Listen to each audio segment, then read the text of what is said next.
Hello, good morning. Welcome. I am Gerardo Pelayo, Vice President of Research and Advisory at Service Council, and welcome to another edition of our In-Service podcast. Today, we're back talking about one of my original passion topics, which is supply chain. The topic itself, building supply chain intelligence at scale.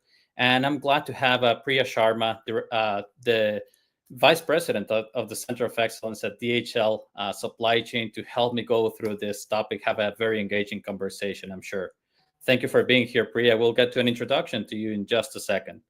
But first, let me talk a little bit about why I think this is important. And it appears that supply chain, again, continues to be at the spotlight when something goes wrong.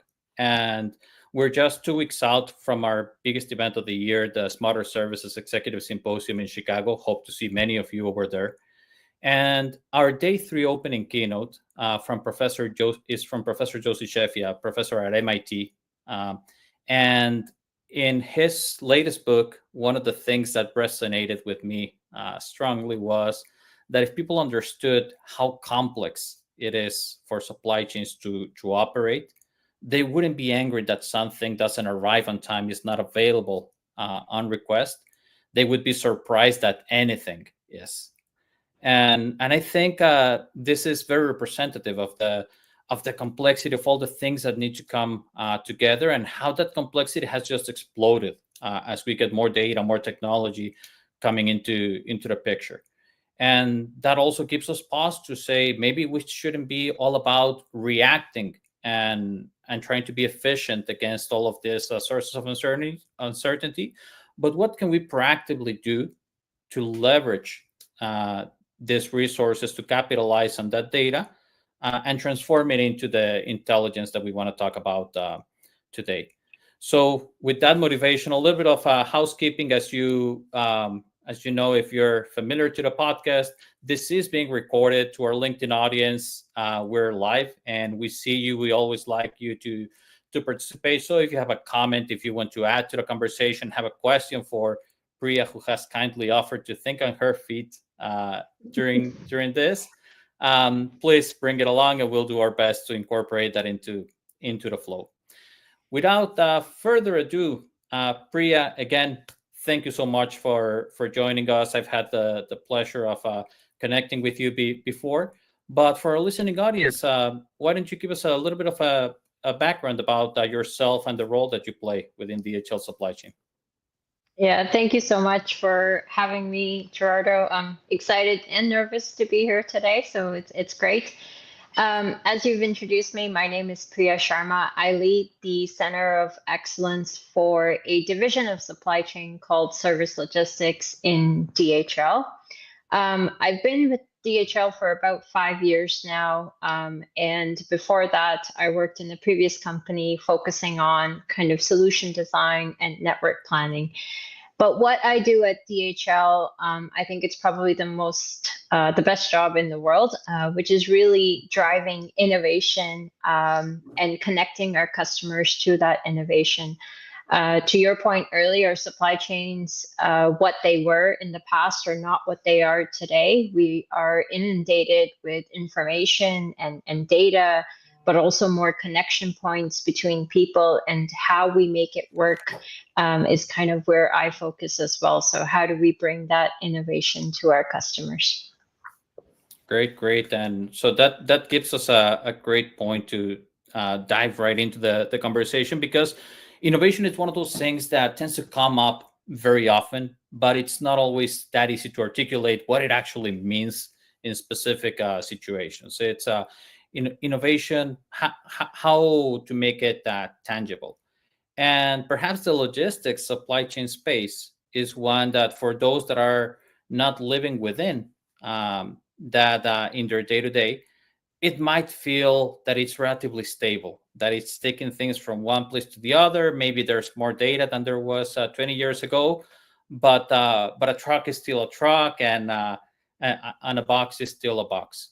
How how would you shine a light on what innovation means in this space? How has it manifested most significantly in the logistics space from your perspective? Yeah, it's a great question. I mean, I think in the past 5, 10 years, innovation within supply chain has really evolved.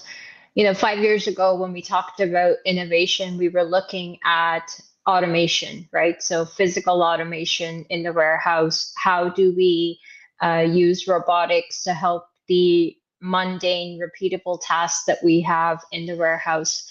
Now we're looking at innovation where we're talking about predictive analytics and demand planning. So it's not just automation of a physical task, but we're talking about automation of tasks where we have to make decisions. How do we use AI in those decision making discussions as well? But we're also looking at all the data that we have around a supply chain in terms of supply points, demand points, and trying to create smarter supply chains from that. So creating more insights from the data that we do have capable. So it's been a journey for sure, but I think we're getting smarter with how we're evolving with innovation in supply chain. Yeah, I appreciate that description, and I think it speaks to how we are evolving our concept of what a maturity in the supply chain space also means. It's not just about efficiently executing, as you say, but also taking a step back and is there a better way in which we could be doing this? Should we think about the problem in a different way? And one of those examples that has started trending in the data we conducted a state of service supply chain at the beginning of the early in the year research, and resilience is one of the themes that has emerged again as part of the strategy. Last year, it was all about reducing costs, how to be more efficient in the flow of goods, in that integration with the partners. And this year, parts procurement and supplier management, parts forward logistics were two of the focus areas for service supply chain leaders, both of them being highlighted by over half of the respondents to the survey. And to me, this starts speaking to how can I build some buffers within my organization so that in recognition that there's going to be a lot of uncertainty, and I do not know exactly when is it going to show up or what's going to be the source of it, that I am able to react. Are you seeing something similar in terms of organizations trying to build a more resilient structure within their ecosystem? Absolutely. I mean, I think we've moved away, especially after COVID, where a lot of supply chains had a lot of disruption. We've seen our customers move towards, what does it take to build a resilient supply chain? So we're getting into discussions with our customers about using tools like digital twins to replicate their supply chain and see where the breaks are, where there needs to be maybe further reinforcements needed for their supply chain, but also look at their supply and demand points and see if there's new clusters that need to be added. So it's becoming a much more I would say frequent exercise in terms of reviewing supply chains versus in the past you might have done it once a year, maybe once every 18 months when you have some sort of strategic planning session. But it's becoming a much, much more frequent discussion that we're seeing. Good. And then if I could double click on that, and you have a vantage point from that center of excellence. Are there perhaps any lessons learned, any examples that you picked on from your customers, from your partners, from the way that you're thinking about this yourself in an advisory capacity, of how to approach resilience in a smart way? It's not just about, hey, let's have two of each, right? And we'll make the investment, and that's going to make us more resilient, build redundancy. It doesn't work like that, neither financially nor operationally. So what are some of the lessons learned or pitfalls to avoid that you can share with the audience? I mean, I think you kind of nailed it, right? It's not just create a mirror of what you have today. I think some of the lessons learned in terms of resilience is you do have to be pragmatic in how you approach resilience. So obviously there also the 80-20 rule can also apply. Maybe it's only 20% of your network that you need to build some resilience into. So I think resilience is quite a broad topic for a lot of organizations, but it's important that you're very much pragmatic in how you approach it and understand where the true failure points are, and if there's any mitigations that can occur either operationally or systemically, which then avoids the duplication of costs. The other thing I would say is the importance of your partnerships, right? And it's not just your downstream customers, but also your upstream suppliers as well, and making sure that they are part of your resilience strategy as well. It's one thing to have one resilience strategy, but if you're putting that into kind of play mode, your customers also need to know. So it's important to make sure that they're part of that journey, and you're communicating with them. And then I think the last thing, as kind of a lessons learned just from our own journey, is making sure you're kind of financially budgeting for resilience. Quite often BCPs, resilience exercises, become just that. It's a theoretical exercise.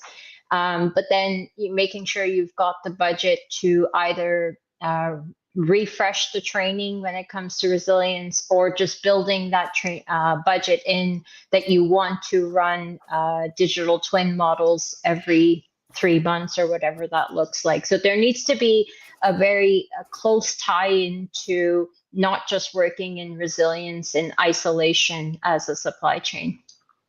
Yeah, indeed. It's not that it's in fashion right now, that it's in trend. It needs to make sense. And I want to double click on that. But before, you also triggered the thought that when we think about resilience, we tend to gravitate towards how do I redesign my network, and how do I build some partnerships, and perhaps the physical aspect of the network itself.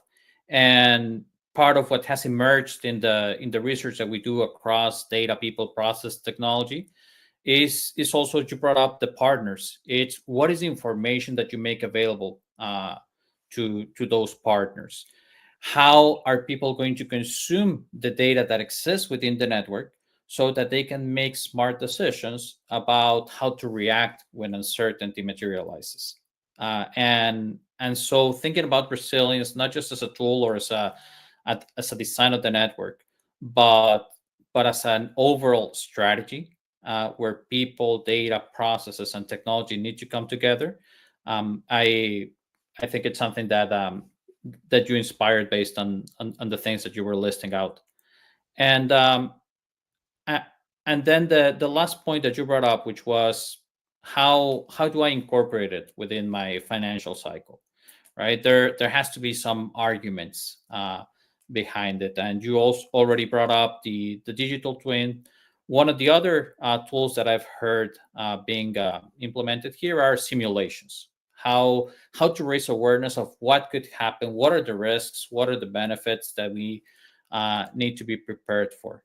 And in fact, like tariffs was was one of the things that brought this to life very recently. But in your recent experience, do you see a growing appetite towards simulations, and have the focus of those simulations, is that different from what used to be 5-10 years ago? Absolutely. I mean, 5-10 years ago, you did very much static simulations. It wasn't really a simulation, if you call it that. It was probably a stretch, in fairness. Now we're seeing a lot more evolution of getting into a simulation and even an emulation kind of format. So where you're replicating your network, and you're running what if scenarios. So what if I have a cluster fail? What if I have a break in my supply chain in some shape or form? So you're having many more of those conversations a lot more frequently, but you're also doing emulations. So you're replicating your supply chain in a digital twin format, and you're trying to see where the breakpoints could be. And it's not just a what if scenario, you're actively testing it with volume, or pressurizing it in other ways to see where you could break it. So you're seeing a lot more conversations with organizations around simulations and emulations. And organizations are now asking us, DHL, tell me where my breakpoints could be, and what do I do if I do experience a breakpoint. So Yeah, that's an interesting shift. That it's not just how can I do this better, but what is my weakest link in the service chain, right? And one of the I'm doing a short keynote within this symposium I was talking about, where the theme is what are the questions not being asked as we think about service maturity.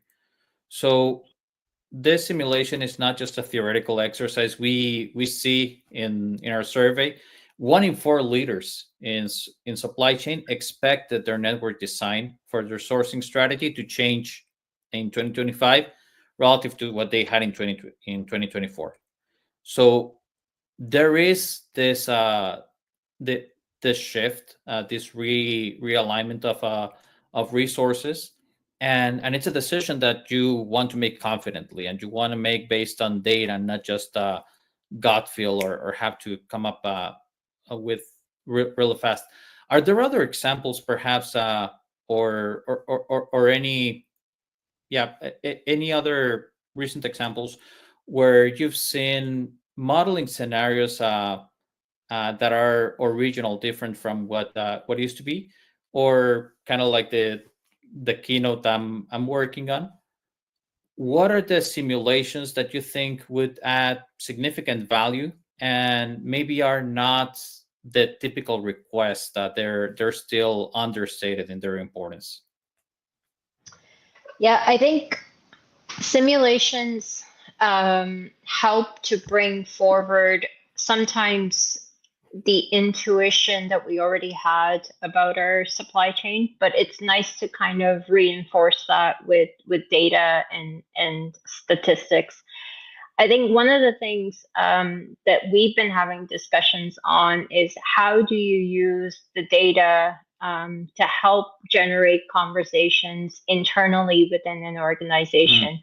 Obviously, supply chain is responsible for the movement of goods from point A to point B, but sometimes where point A is and who point A is and where point B is and who point B is not up to supply chain.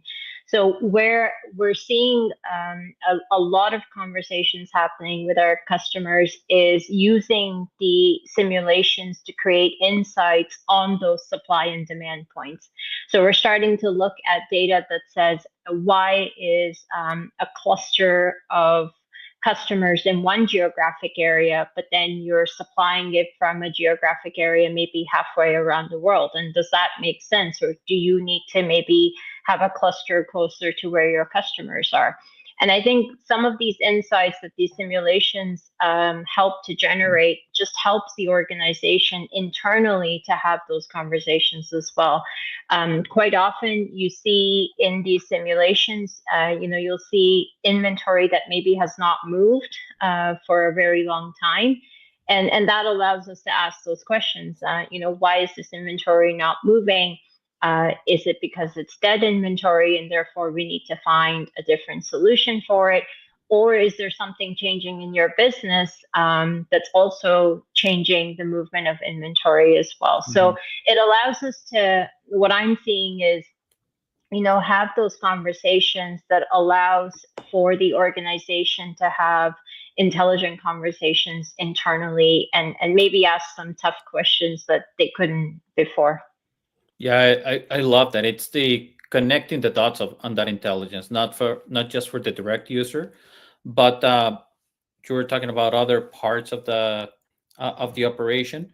It's also across the service organization, right? Supply chain sometimes doesn't have the visibility that I would say it deserves at a strategic level, and in fact that integration of the service supply chain with the other functions within a company it remains one of the biggest pain points that is perceived. Over 1 in 4 respondents talked about this as a challenge. 1 in 3 say that the lack of a coordinated planning is one of the biggest reasons for their gaps in performance.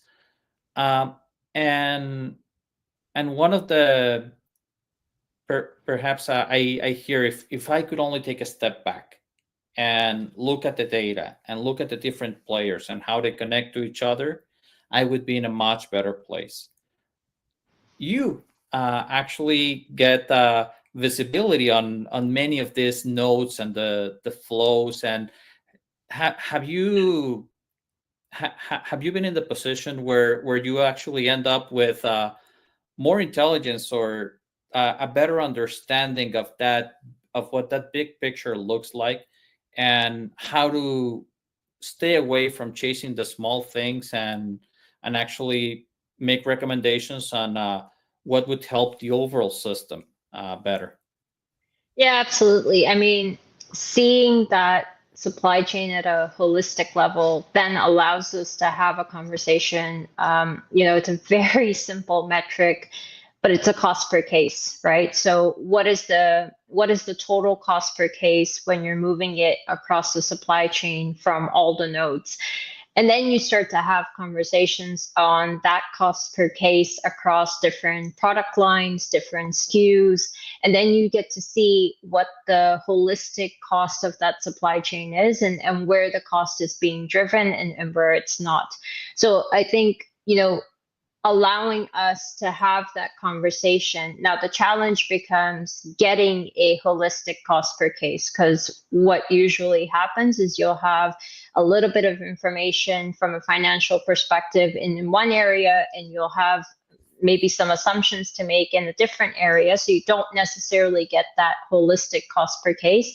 But having that kind of metric as a way to measure the health of your supply chain, I think, is very critical, and something that we're starting to also discuss with our customers to move forward with. So Yeah, and you reminded me of a conversation I had some years ago, where um, when you're having different parts of the organization trying to come together, um, the the challenge is often not agreeing on the answer, but agreeing on what the question is, first off, right? And if you show up to a meeting and everybody's working with different data, everybody is only looking at a portion of uh, the flows, having their own assumptions.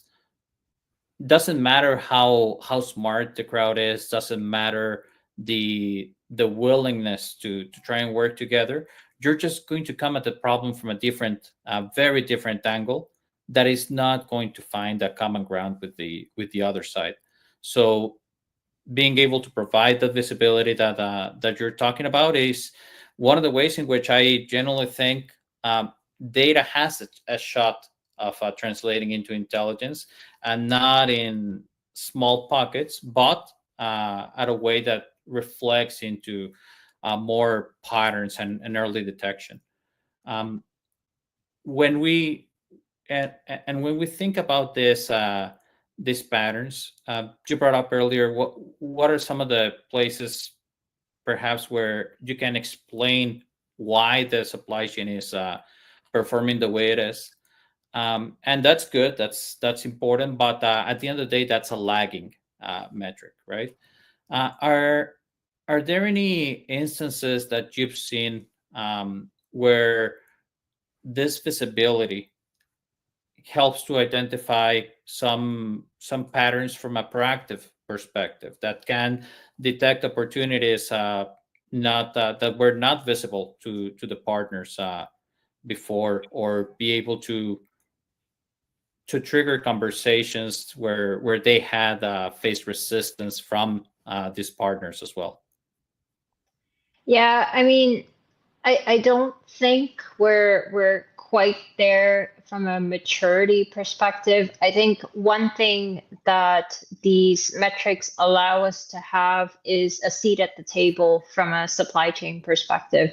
So when you look at the total cost of inventory that maybe is sitting in a node or in a cluster of nodes, or you look at inventory that has not moved versus the revenue that inventory is generated. So at least it allows you to have a conversation at the table, and it allows you to maybe ask some tough questions internally within an organization as to we have X amount of square footage or square meters of warehouse space that is holding inventory, that is not moving, that is not adding to the bottom line of an organization. So what do we do about this, and how can we remove some of that?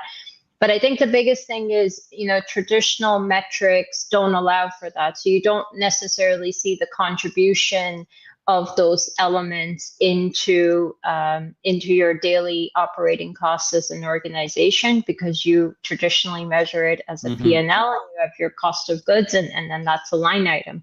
But if you start to talk about holistically what that means in terms of, okay, real estate space, resource that is being allocated to maintain that space, whether it's IT or people and things like that, then you really start to have a much more intelligent conversation, I feel, about some of the metrics that are more important in running the business. So Yeah, and you said something very powerful there that I just want to emphasize, and it's our approach to these traditional metrics, because we opened the conversation with innovation, right, and what it means, and the new data, and the new processes, the new possibilities, and as unintuitive as it is, how often do we update the processes, bring new technology, um, try to leverage new data, and continue to measure things as if we were in the old ways, as if all of that hadn't changed. And that is not to say that the traditional metrics should all go away. I'm not suggesting that, but it does lead us to question which of the metrics that we've been using before still resonate, still put us in a position to go from an efficiency driven mindset to one that also incorporates being resilient and having those capabilities within the organization. Having metrics, we talked about people and the partners, where in our voice of the frontline research, to provide some background, one of the areas that shows most friction, in addition to the interaction with data, capturing and searching for data, is that the KPIs under which the front line is being measured does not align with the value that they're delivering. How often would partners think of this? As you were bringing up the example of the cost per case, are we providing the measurements? Are we designing the contracts? Are we sharing the visibility that will allow us to find those opportunities? And as I try to bring it all together from what you've shared, the resilience, innovation, the simulations, I think all of these are capabilities that allow us to have that conversation, and to do that from a position of strength, from intelligence, from trust in the data, as opposed to Priya's perspective or Gerardo's perspective. yeah, So, I want to touch on one thing that you mentioned about innovation and financial metrics. There was a great article written a few years ago about how current financial metrics really kills innovation, or doesn't drive innovation. And then it's a great article if people want to Google it, and it's a thought provoker, I guess. mhm. But one of the things we never do in innovation when you're talking about your return on investment. So, for example, if you're looking at automation in a warehouse, and you're looking at, okay, what's my return on investment? in any traditional business case, you always have your baseline, and then you look at, okay, automation in a warehouse will remove X amount of labor, and therefore I have this much improvement, and so on and so forth. What we don't talk about when we're doing those type of business cases in innovation is the cost of doing nothing. And that is a huge thing that we miss when we're trying to develop these business cases, because you will have a baseline in 2025, but your baseline will actually reduce in 2026, and that's the cost of doing nothing, where you fall behind your competitors, or you're falling behind startups that are providing that innovation. And I think when organizations are looking for a return on investment in innovation, they miss that cost of doing nothing. And that's an important topic to have, especially when you're starting to invest into innovation. When you talk about, having these metrics and having that discussion with the organization, it's again tying it all together. So having a seat at the table to say, what is the cost of doing nothing? What is the cost of not building resilience into your supply chain? What is the cost of not doing any simulations or investing in the resources to do that? And I think that cost of doing nothing is so often overlooked, but it's probably the biggest catalyst for doing innovation in a sense in the organization. Yeah, that I agree wholeheartedly, and I think that's a great thought to leave our audience with great questions to ponder as well. But before I let you go, Priya, I mean, we've talked so much about what you do on your day job. Perhaps if there's something that you'd like to also share with the audience about the individual, any passion projects, any personal project that you want to share with the audience. I mean, I'm a lifelong learner. If anyone knows me, I'm always asking why, why are we doing this, and can it be done differently? So I'm a big passion of, connecting people and technology. And recently, my passion project has become, agentic AI. So I'm really curious on how I can build different agents that can make my life easier on a day-to-day basis, whether it's attending meetings or doing presentations or things like that. So that's kind of a side project. But in general, I'm very just curious on how people connect and kind of what motivates. So that's always keeping me curious and passionate about innovation. So. Yeah, that's great. And I can tell you why you were on this podcast, because you helped shine a light on this very important topic. So Thank you. thank you again for having joined us. To our listening audience, a reminder, today's podcast was recorded. It will be available everywhere where you regularly listen to it, from the social media to our Service Council channels, the website, the LinkedIn page. Looking forward to see you again in a couple of weeks, and hoping to see many of you at the Smarter Services Executive Symposium. DHL is going to be there as well. They have a very neat breakout session to roll up their sleeves and problem solve. So very excited for that. Priya, once again, have a great day. Have a great week, everybody. Thank you.